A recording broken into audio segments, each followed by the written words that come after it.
52 సంవత్సరాలు పట్టింది 52 years for India to beat Australia Olympics లో హాకీలో.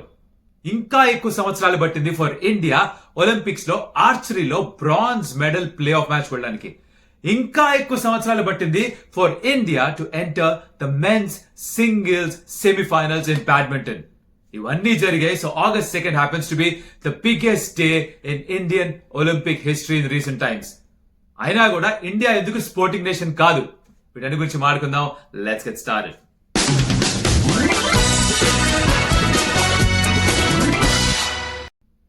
Welcome to stump tales. నా పేరు కౌశిక్. ఇప్పటిదాకా ఎప్పుడు కూడా ఈ ఛానల్ కూర్చుంటకపోయి ఉంటే హిట్ ద సబ్స్క్రైబ్ బటన్. రోజు కలుస్తాం. స్పోర్టింగ్ యాక్షన్ గురించి బోల్డ్ అంత ఇన్ఫర్మేషన్, న్యూస్, వీడియోస్, ఇంటర్వ్యూస్ అన్ని కూడా ఇక్కడే స్టంప్ టేల్స్ లోనే. So do the subscribe button and like the video along the way if you like it. Let's get into the topic straight away. So first things first, ఎందుకు India sporting nation కాదో video ముందరనే చెప్పేస్తా. ఎందుకంటే నాకు తెలిసిన విషయం ఏంటంటే for sure ఈ వీడియోకి రీచ్ ఎక్కువ ఉండదు. ఎక్కువ మంది వీడియో చూడరు, ఎక్కువ మంది వీడియో లైక్ చేయరు, ఎక్కువ మంది వీడియో షేర్ చేయరు. Traction for this video will be extremely small. ఇది నాకు ఎందుకు తెలుసు అంటే ఇండియాకి ఒలింపిక్స్ అన్నా, ఒలింపిక్ స్పోర్ట్స్ అన్నా ఇంకా అంత ప్రేమ లేదు. We're still getting there, we're still getting used to it, we're still getting some love towards this Olympic sports. And కొంచెం టైం పడుతుంది. బట్ నాకు టైం పట్టదు. నాకు చిన్నప్పటి నుంచి ప్రతి స్పోర్ట్ అంటే ఇష్టం. క్రికెట్ అంటే చాలా ఇష్టం, మిగతా స్పోర్ట్స్ అంటే ఇష్టం, బాగా ఇష్టం. So I want do this video no matter what. ఇది నా కోసం, స్టంప్ టేల్స్ లో ప్రతి స్పోర్ట్ ని ప్రేమించే వాళ్ళ కోసం, అండ్ ఎవరైతే తక్కువ ప్రేమిస్తారో వాళ్ళకు కూడా ఇంట్రడ్యూస్ చేయడానికి ఎందుకు ప్రేమించాలో మన ఇండియన్ స్పోర్ట్స్ చెప్పే ప్రయత్నం అనమాట. So August 2nd, 2024 red letter day అంటుంటాం మనం ఇంగ్లీష్ లో for Indian Olympic sporting history. ఎందుకురా అంటే will talk first about hockey. 52 సంవత్సరాల తర్వాత ఇండియా ఆస్ట్రేలియాని ఓడించారు హాకీలో in Olympics. Last time India ఓడించింది ఆస్ట్రేలియాని వాజ్ 1972 ద మ్యూనిచ్ ఒలింపిక్స్. అప్పటి నుంచి మళ్ళీ ఇప్పటిదాకా అసలు ఆస్ట్రేలియాని మనం ఓడించిందే లేదు. ప్రతిసారి మనం ఆస్ట్రేలియాతో ఆడడం, ఓడిపోవడం. క్రికెట్ లో కూడా ఇండియా ఆస్ట్రేలియా రైవలరీ ఉంది. ఎప్పుడు వాళ్ళు మనం ఓడిస్తారు అనుకుంటాం. ఒలింపిక్స్ లో కూడా రైవలరీ ఉంది హాకీలో. ఎప్పుడు వాళ్ళని మనం ఓడిస్తారు. అలాంటిది ఇండియా ఈ గ్రూప్ బి ఎన్కౌంటర్ లో ఆస్ట్రేలియాని 3-2 అన్న స్కోర్ లైన్ తో ఓడించారు. ఎక్స్ట్రాడినరీ హాకీ ఆడారు వాళ్ళ ఇండియన్ ప్లేయర్స్ మొత్తం అంతా కూడా. Defense was on point. Midfield was cracking. Forwards were extraordinary. Mana goalkeeper Srijesh aithe hats off to him. He is the great wall of Indian hockey. Tanane daati goal veldam ante Dada Prasad. He is one of the best goalkeepers in world of hockey. అలాంటి keeper ఉండడం మనకు అదృష్టం. And అసలు match చూస్తుంటే బాబా next level stuff. ఎందుకంటే India ఇప్పటికే ఈ group B లో ఏం చేశారు అంటే ఫస్ట్ న్యూజిలాండ్ ఓడించారు 3-2. తర్వాత అర్జెంటీనాతో డ్రా అయింది మ్యాచ్. దాని తర్వాత ఐర్లాండ్ ఓడించారు. దాని తర్వాత బెల్జియం తో they lost by 1 goal 1-2. Belgium is a top side. వీళ్ళు defending champions of the world, defending Olympic champions. వీళ్ళని ఓడించడం చాలా కష్టం. They were in the lead. తర్వాత 2 goals కన్సిడర్ చేయాల్సి వచ్చింది. దాంతో మ్యాచ్ ఓడిపోయారు. ఇదే బెల్జియం ఆస్ట్రేలియాని 6-2 అన్న స్కోర్ లైన్ తో ఓడించింది. అండ్ ఇండియా ఆస్ట్రేలియాని ఈసారి 3-2 అన్న స్కోర్ లైన్ తో ఓడించారు. The first goal came from a field goal. ఇండియాకి ఒలింపిక్స్ లో మొత్తం అంతా కూడా పెనల్టీ కార్నర్స్, పెనల్టీ స్ట్రోక్స్ నుంచి గోల్స్ వస్తున్నాయి అన్నారు.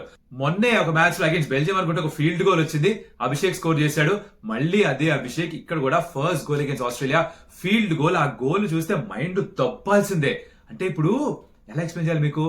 ఆన్ ద టర్న్ చూడకుండా, గోల్ పోస్ట్ ఎక్కడుందో తెలియకుండా ఆన్ ద టర్న్ ఆ షాట్ ఆడడం చాలా మైన్యూట్ అక్యూట్ యాంగిల్. ఆ యాంగిల్ తో నియర్ పోస్టింగ్ లో గోల్ కొట్టడం అంటే అసలు గోల్ చూస్తే మీకు అర్థమైంది. అంటే హాకీ చూడకపోయినా కూడా జస్ట్ దట్ స్కిల్ లెవెల్ మిమ్మల్ని ఏంద్రా ఇట్టాడేసావు అనేలా చేసేది అనమాట. అండ్ అఫ్ కోర్స్ మన గోల్ కీపర్ శ్రీజేష్ చేసిన సేవ్స్ చూస్తే మటుకు అసలు బ్లడ్ బాయిల్ అయిపోవాల్సిందే. నేను కూడా గోల్ కీపర్ అయిపోతారా అన్న ఫీలింగ్ క్రియేట్ చేస్తాడు Sreejesh. But he somebody who's really an inspiration. Hats off to him. Kerala నుంచి వచ్చాడు. చాలా మంది అవకాశాలు ఎక్కువ ఇవ్వలేదు. నువ్వేం ఆడతావు ఇండియాకి అన్నారు. But 4 Olympics Audi, this is 4th Olympics, ఇదే నా లాస్ట్ ఒలింపిక్స్ అని కూడా చెప్పాడు. ఇండియాకి బాస్ అయిన తర్వాత ఆడకపోవచ్చు. And Sreejesh is doing a fabulous job as a goalkeeper. Captain Harmanpreet కూడా తను డ్రాగ్ ఫ్లిక్ స్పెషలిస్ట్. ఇదేంటో కనుక్కోండి. మీరు తెలియకపోతే డ్రాగ్ ఫ్లిక్ అంటే ఏంటో, పెనల్టీ కార్నర్స్ లో యూజ్ చేస్తారు. ఏంటో కనుక్కోండి, మీ homework. Let's start learning about some other sports. Hockey గురించి కూడా నేర్చుకుందాం. డ్రాగ్ ఫ్లిక్ అంటే ఏంటో కనుక్కోండి. ఒకవేళ మీకు తెలియకపోతే, అర్థం కాకపోతే కింద కమెంట్ లో చెప్పండి. భయ్యా డ్రాగ్ ఫ్లిక్ అంటే చెప్పు భయ్యా, నెక్స్ట్ మళ్ళీ కూడా తప్పకుండా చెప్తా. That's my promise to you. మీరు ట్రై చేయండి, తెలియకపోతే అడగండి. Okay. And then of course penalty stroke లో ఒక గోల్ స్కోర్ చేశాడు. తర్వాత 3 goals for India. 2 goals consider చేసినప్పటికీ కూడా again 1 was through a penalty stroke. Phenomenal గా ఆడారు ఇండియా మొత్తం అంతా కూడా. 52 సంవత్సరాల తర్వాత అంటే ఎక్కడో అందరికీ కొంచెం ఆశ. ఇప్పుడు ఓడిఐ వరల్డ్ కప్ అప్పుడు ప్రతి మ్యాచ్ గెలుస్తుంటే ఒక ఆశలా కలిగింది. T20 వరల్డ్ కప్ లో అన్ని మ్యాచ్లు గెలుస్తుంటే ఒక ఆశలా కలిగింది. అలా ఇప్పుడు ఇండియన్ హాకీ టీం చూస్తుంటే ఒక ఆశ కలుగుతోంది. Can we go all the way? Remember India Tokyo Olympics లో, the last edition of Olympics లో 40 సంవత్సరాలకు పైగా పట్టింది. తర్వాత మళ్ళీ ఒక హాకీ మెడల్ సంపాదించారు. It was a bronze medal. మళ్ళీ బ్రాంజ్ వచ్చినా కూడా చాలా గొప్పే మనకి. బట్ ఆ బ్రాంజ్ సిల్వర్ కాకుండా గోల్డ్ గానీ కన్వర్ట్ చేస్తే అసలు దేవుడా ఇంకేమన్నా ఉందా? ఇప్పటికే ఇండియాకి హాకీలో 8 గోల్డ్ మెడల్స్ ఉన్నాయి, 12 medals in all. So this is about hockey news. Phenomenal match జరిగింది. If you missed it, should catch the highlights for sure. Internet దొరికేస్తాయి, జియో సినిమాలు దొరుకుతాయి. ఒలింపిక్ యాక్షన్ అంతా జియో సినిమాలో ఉంది. తెలుగులో కూడా కామెంటరీ ఉంది. నేను అక్కడే కామెంటరీ చేస్తున్నా. You can actually watch the action on Jio Cinema, on the OTT app and sports 18 TV channel లో కూడా చూడొచ్చు. So go enjoy the action. Hockey అయిపోయిందా? పక్కన పెట్టేసి నెక్స్ట్ ఏమిట్రా అంటే ఆర్చరీలో మన తెలుగు అబ్బాయి ఉన్నాడు, విజయవాడకు చెందిన ధీరజ్ బొమ్మదేవరా. తను మెన్స్ టీమ్ ఈవెంట్ లో పార్టిసిపేట్ చేశాడు, అక్కడే గెలవలేకపోయాడు. ఇండివిజువల్ గా పార్టిసిపేట్ చేశాడు, అక్కడే గెలవలేకపోయాడు. ఇక్కడ మిక్స్డ్ టీమ్ ఈవెంట్ లో పార్టిసిపేట్ చేశాడు విత్ అంకిత, అక్కడ ఏమీ గెలవలేదు, కానీ అక్కడ హృదయాలు గెలుచుకున్నాడు. రియలీ టిపికల్లీ లిటరల్ అదే జరిగింది. ఎందుకంటే India for the first time ఆర్చరీలో ఒలింపిక్స్ లో సెమీఫైనల్స్ దాకా వెళ్లారు. ఇది ఎప్పుడు జరగలేదు. అనిపించచ్చు ఏ ఉందిలే భయ్యా, గోల్డ్ వచ్చిందా మెడల్ వచ్చిందా, ఇది ఎందుకు ఎక్కువగా చెప్తున్నాను. But what you need to understand is ఇప్పటిదాకా ఎప్పుడు అసలు సెమీఫైనల్ దాకా కూడా వెళ్ళిందే లేదు. అలాంటిది వీళ్ళిద్దరూ ఇండియాని సెమీఫైనల్ దాకా తీసుకెళ్లారు. ప్రపంచంలోనే with 4th best team. Olympics is the highest level of sport. ఇంతకు మించిన స్పోర్టింగ్ ఈవెంట్ ఉండదు ప్రపంచంలో. దాంట్లో నంబర్ 4 కి వెళ్లారంటే ఇమాజిన్ చేయండి ఎంత హైలీ స్కిల్డ్ అయ్యుంటే జరుగుతుందో. అండ్ వాళ్ళు షూట్ చేసే ఆరోస్ ఆ 10, 9, 8, 7 మనకి చూడడానికి టీవీలో చాలా దూరంగా అనిపిస్తుంది, కానీ 70 మీటర్స్ దూరంలో టార్గెట్ ఉంటుంది. వీళ్ళు ఇక్కడ నుంచి ఆరోస్ ఇసరాలి.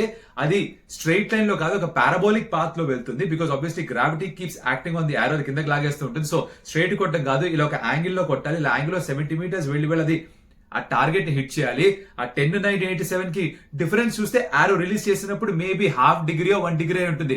అంత చిన్న మార్జిన్స్ లో వీళ్ళు ఒక్క షాట్ దూరంలో మిగిలిపోయారు. బ్రాంజ్ గెలుచుంటే would have been even more historic. But this for me was something extraordinary. Dheeraj Bommadevara తన ఇండివిజువల్ ఈవెంట్ ఎలా అయితే ఓడిపోయాడు, ఎంత క్లోజ్ గా వచ్చి ఓడిపోయాడు. It's heart breaking moment for him. తను మళ్ళీ సెమీఫైనల్ దాకా రావడం, హీ షాట్ బ్రిలియంట్లీ. 10 మీద 10 వేస్తూ వచ్చాడు. క్వార్టర్ ఫైనల్ వరకు కూడా Ankita his teammate, she was phenomenal. In fact quarter final దాకా యావరేజ్ ఆరో స్కోర్స్ చూస్తే కనుక అంకిత అది ధీరజ్ కంటే ఎక్కువ. సెమీఫైనల్ లో she couldn't do the job, కొన్ని 8s 7s కొట్టారు తను. But even then quarter final దాకా she was actually leading in terms of the average score. So hats off to them. Unfortunate bronze రాలేదు, but I'm sure great things are in store for Indian archery men's and women's team రాబోయే కాలంలో. And world championship ఇప్పటికే medal సంపాదిస్తారు, Asian Games లో సంపాదిస్తుంటారు. Olympics లో I think next Olympics కల్లా definite గా will get a few medals in archery for sure. ఇది ఆర్చరీ విషయం పక్కన పెట్టేసేయండి. Next comes the biggest thing of the day of the night. ఏమిటంటే ఈవినింగ్ ఒక హైలో ఫినిష్ అయింది భయ్య. అసలు నేను ఈ మ్యాచ్ పొద్దునంతా కామెంటరీ చేసి, హాకీ మ్యాచ్, ఆర్చరీ ఇవన్నీ కామెంటరీ చేసి, తర్వాత రూమ్ కి వచ్చేసి కూర్చొని లక్ష్యసేన్ మ్యాచ్ వస్తుంది, సెమీఫైనల్ కి వచ్చాడు, క్వార్టర్ ఫైనల్ గెలిచాడు కుర్రాడు, మన ఇండియన్ ప్రణయ్ని ఓడించాడు. ఫర్ ద ఫస్ట్ టైం ఒక ఆల్ ఇండియన్ మ్యాచ్ జరిగింది ఒలింపిక్స్ లో. అసలు దాంట్లోనే ఇది క్వాలిఫైర్స్ ఇదే చాలా ఎక్కువ అనుకుంటూ వచ్చి మ్యాచ్ ఆన్ చేసి నేను సెమీఫైనల్స్ చూస్తే ఫస్ట్ గేమ్ దాదాపు గెలిచాడు, 19-21 ఓడిపోయాడు. అంటే 2 పాయింట్ల తేడాతో ఓడిపోయాడు. ఫినామినల్ గా ఆడాడు. Was playing higher rank player, Chinese Taipei player. ఇంతకు ముందు కూడా తనతో గతంలో ఆడున్నాడు. చైనీస్ టైపే ప్లేయర్ ఎక్కువ సార్లు గెలిచాడు. అండ్ ఫస్ట్ గేమ్ ఓడిపోయిన తర్వాత నెక్స్ట్ 2 గేమ్స్ గెలిచాడు లక్ష్యసేన్. ఆ క్వాలిటీ ఆఫ్ బ్యాడ్మింటన్ చూస్తే, ఎలా తను ప్రతి ఒక్క పాయింట్ కోసం తన జీవితం దానిపైన ఆధారపడింది అన్నట్టుగా ఎలా అయితే బ్యాడ్మింటన్ ఆడాడో, that was something man. It was a rousing performance. అంటే అది తను ఫైట్ చేస్తూ సెమీఫైనల్ లోకి వచ్చాడు, పోరాడాడు ప్రతి పాయింట్ కోసం కూడా.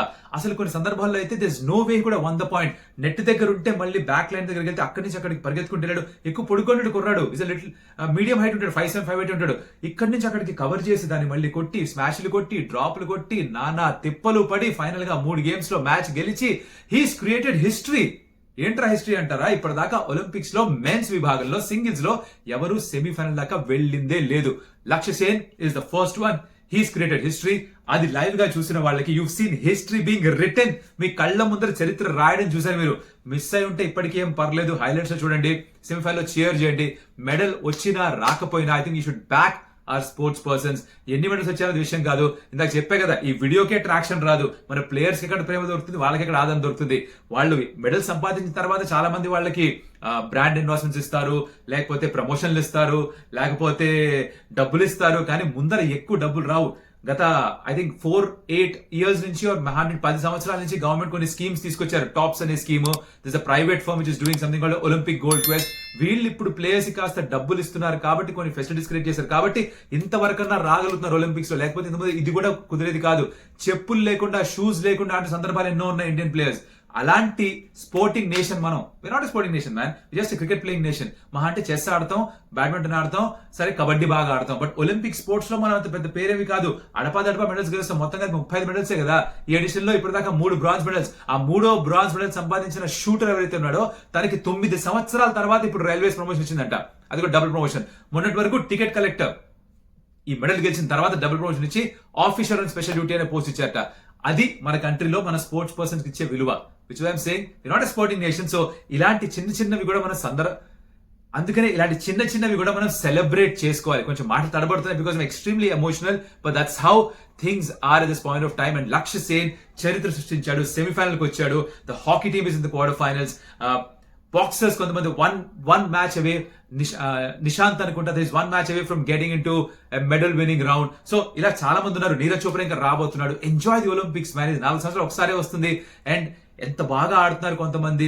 They fighting for your country, they fighting for us. And medals వచ్చినా రాకపోయినా ఎంకరేజ్ చేయడం మన బాధ్యత, మన ధర్మం.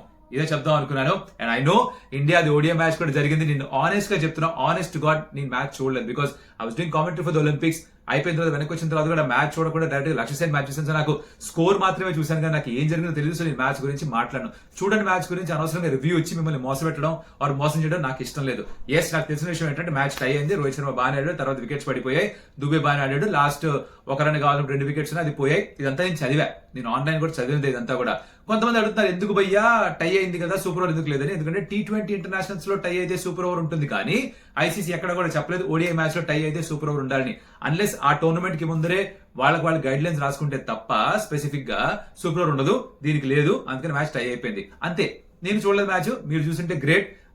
But I enjoy the Olympics, I'm enjoying the Olympics. I really hope that you watch the Olympics. ఈ వీడియో చూస్తే గనక మీరు స్పోర్టింగ్ కల్చర్ ని ఎంకరేజ్ చేద్దాం అనుకుంటే గనక, రాబోయే తరాల్లో స్పోర్ట్స్ ఇంకొంచెం మన వాళ్ళు బాగా ఆడాలనుకుంటే గనక, share this video with your friends because that will help.